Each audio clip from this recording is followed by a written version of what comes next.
โมเมนต์คือมึงเอินอยู่ทงนายามนี้นี่แซ่บบ่ครับแซ่บเนาะงอโอ้เข้าไว้เบิ่งหมักมีเข้าไว้บ้านนอกบ้านนาเฮาก็แบบนี้ล่ะพี่น้องเอ้ยเขาเจ้าปลูกเนาะพี่น้องเนาะเฮ็ดละเฮ็ดพระตีเล็กเฮ็ดพระพี่น้องเฮ็ดปีดนอนอยู่พี่บ่เราจะเมื่อบ้าน มาบ้าน แซ่บบ่ดัง เหนียว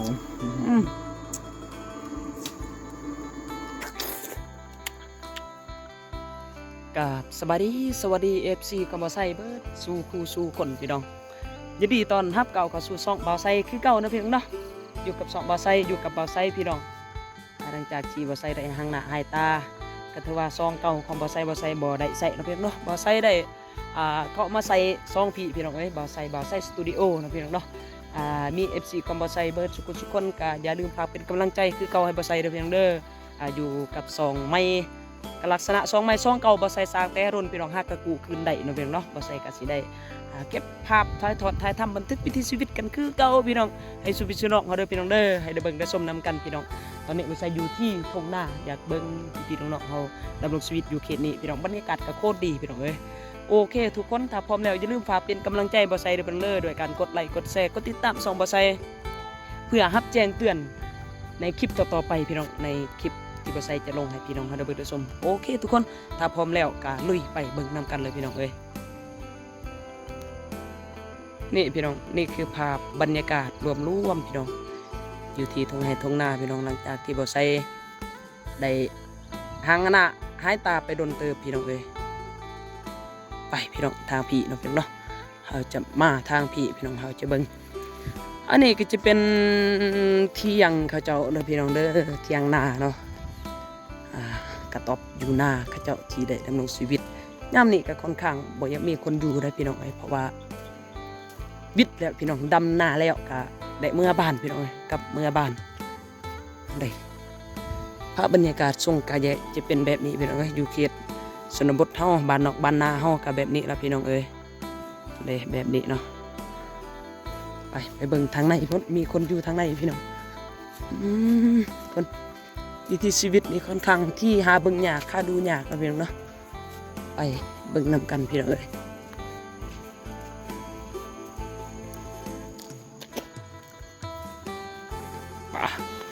พี่น้องหมักสับปะรดพี่น้องไปข้าเจ้าปลูกนะพี่น้องเนาะแม่นมาสับปะรดพี่น้องฟังไทยเขาเอิ้นว่าอีหยังเนาะพี่น้องก็ลืมลายเติบไปพี่น้องน้องไม่นอต่อนี่เบิ่งภาพบรรยากาศของพระเจ้าอยู่แถวนี้จะปลูกกล้วยกกล้วยมักจะเบิ่ง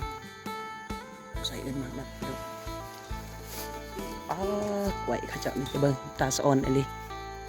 เบิ่งอยู่พี่น้อง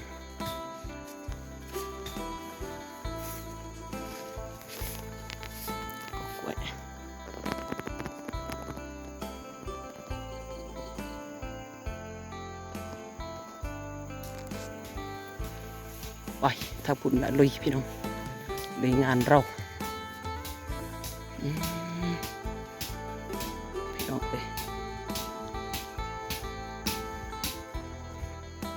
เบิ่งหมากมีโดนหมากมีอะไรยังเอาขักลายพี่น้องสุกอยู่พี่น้องชุกน้อยสกินไปเบิ่งเจ้าตีผ้าตีมีด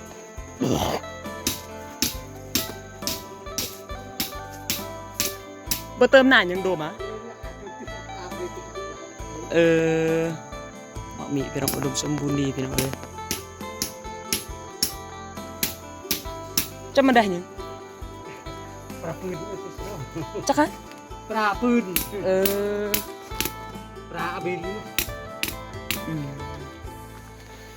ตีผ้าพี่น้องตีผ้าตีเล็กละเฮ็ดผ้า ตีเหล็กเข็ดผ้าพี่น้องเฮ็ดบีดโอ้อีหยังตรีว่ามันลูกระเบิดบ่ตรีบ่ ลูกเบิดแนบ โอ้โตแตกแล้วเนาะตัวนี้เนาะโอ้แตกแล้วตรีพี่น้องเอ้ยหลังจากนั้นเขาเจ้าเอามาเฮ็ดวัตถุประสงค์ของเขาเจ้าพี่น้องเอ้ยตีผ้าตีมีด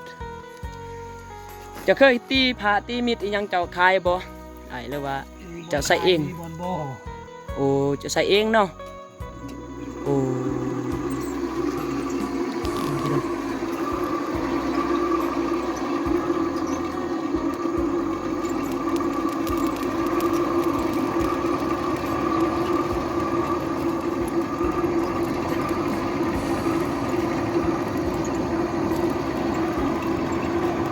หลักลายเดี๋ยวนี้เจ้านอนอยู่พี่บ่แล้วจะเมื่อบาด มาบ้าน โอ้ตอนเช้านี่จะมานี่บ่โอ้ตอนเช้าจะมาตอนแรงจะเมื่อโอ้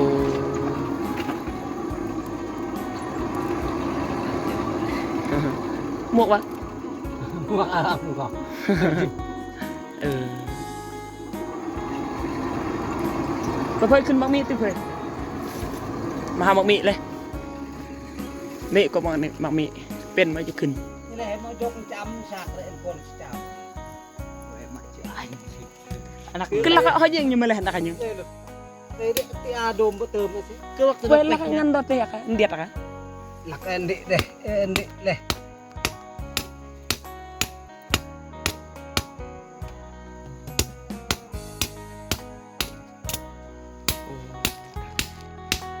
ด้นมกว่าสิแล้วพระดวงหนึ่งพี่ไอเจ็ด โดนเนาะ บ่โดนเนาะ ประมาณชั่วโมงหนึ่ง โอ้สมองหนึ่งแล้วเนาะ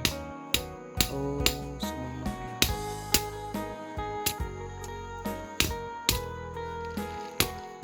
อาชีพหลักๆของเรานี่อยู่ทางนี้เขาเฮ็ดอีหยัง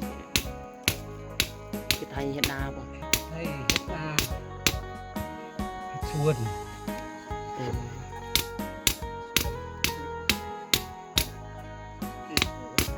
เฮ็ดสวนอีหยังตัวเล็กๆอีหยังเล็กแนบเล็กโอ้เล็กแนบเนาะอืมไปกินบะหมี่เพิ่นกินกระต่อยังงูจำอะไรยัง เอาไปจำเด้อหลักตัวอะไร บะแม่นนี่นะกินตัวเก็บแล้วไปพี่น้องกินบะหมี่พี่น้องเอ้ยกินบะหมี่จะเบิ่งอุดมสมบูรณ์ดีพี่น้องเอ้ยอยู่ทางนี้บะแม่นคือมองเอินอยู่ทงนายามนี้นี่ผลปลูกดังรองนะเพื่อนไม่จิ้มเบิ่งกินเบิ่งจะกินเบิ่งแน่นัดเลยจะกิน อะไรเนาะ กินเลยเบิ่งหวานบ่หวานเนาะ ครับ แซ่บบ่โอ้ดังร้องเลยมานัดโดมันเซ่ มานัดกระสุกพี่น้องเอ้ยโอ้รวมสมบูรณ์ดีใช่จันเพื่อยาเส้นนะจันแตกจันโอ้หวานดีพี่น้องเอ้ย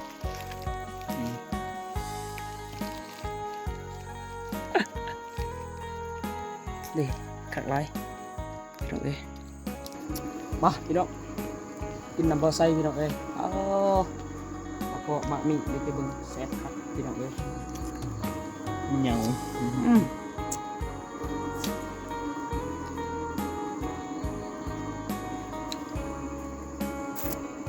อร่อยเหมือนเดิม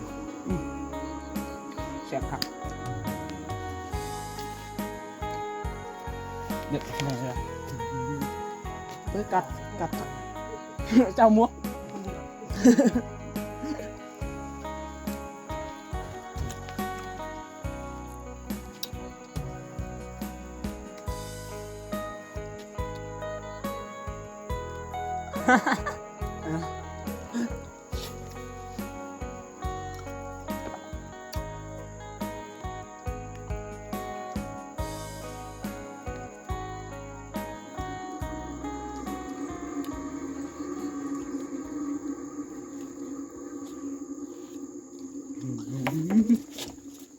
น้ำจัง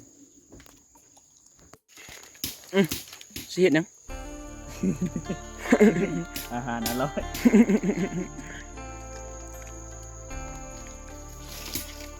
ตัดอันนี้นะตัดบาดสับปะรดพี่น้องเอ้ยเอ้าพี่น้องซึ่งตึงติดอีออก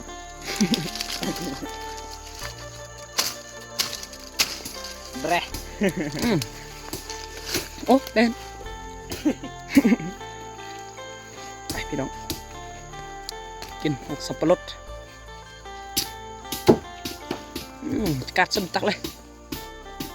กัดสมเพยตาเนี้ย เอาโดมไปแล้ว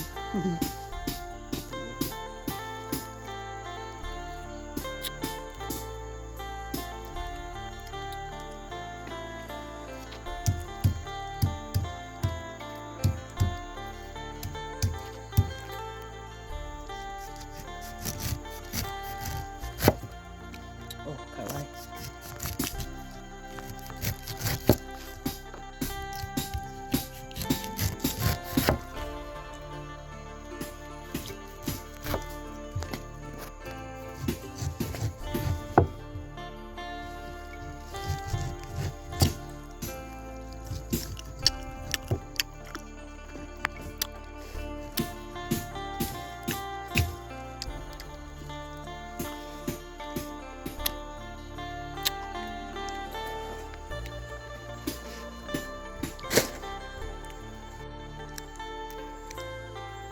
ตามสกัดเว้ย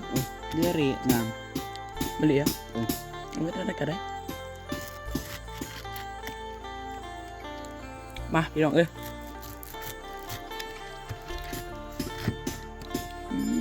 เข้าไว้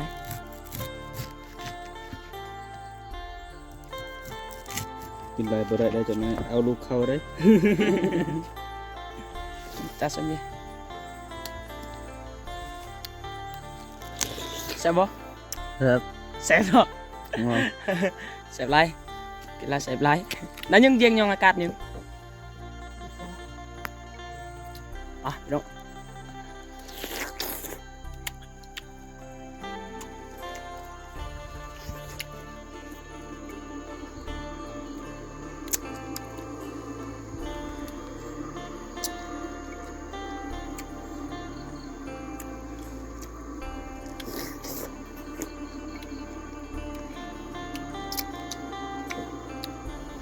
จามักนัก อืม